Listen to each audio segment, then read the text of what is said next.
love reporting this. It was another record day on Wall Street, with the Dow, S&P 500, NASDAQ, and the Russell 2000 all closing at record highs. Joining me now to discuss is David Nelson, Chief Strategist at Belpointe Asset Management. Welcome back to the show. Good to see you. So we have some earnings news, obviously, but those markets continue at highs.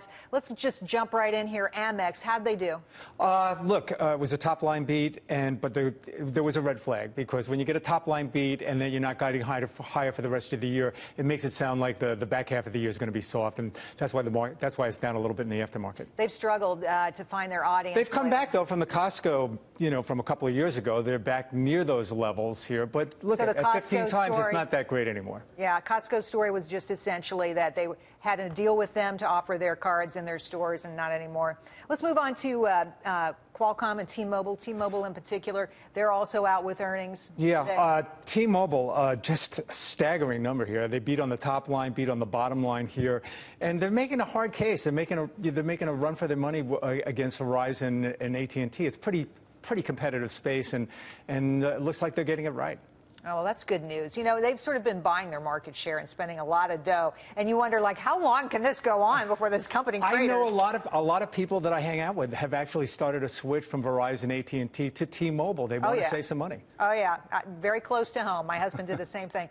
I want to talk about Morgan Stanley and Goldman Sachs, because Morgan had some numbers today. And there was an analyst out with some very contentious comments about Goldman Sachs leadership, right? Yeah, it was almost a tale of two cities. Morgan Stanley had a really good quarter today at the expense of Goldman, because some of the areas that Goldman said they were struggling in, Morgan Stanley actually did well. And Dick Beauvais had a pretty controversial call out saying that it's time for a leadership change at Goldman Sachs. Wow. And he made a strong case, because he went back a decade and he showed that top line and bottom line at Goldman have not climbed higher in that amount of time, except when you compare that to, say, a JP Morgan, a lot higher.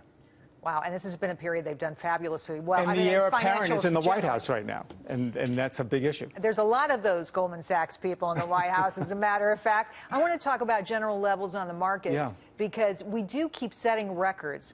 And most people are happy, but I'm just a little anxious and nervous about what's to come. When you look at the balance of the year, and you know how this gets. In October, people get really antsy. In December, end of the year, they do. People tend to sell. What's in your crystal ball? You know, a lot of people were concerned that the health care package didn't go through, and the concern was that the administration was going to have trouble getting their agenda through. Yet the market is reacting very favorably, so I think we've discounted that. This is real numbers holding up this market. Frankly, if we've got some fiscal reform in this country, we'd probably be a lot higher. I'm nervous because I'm starting to run out of things to worry about. That scares me as a portfolio manager. You're just a worrier. That tells me you're just a worrier. That's all that is. David Nelson, thanks so much for coming on tonight. It's great to see you.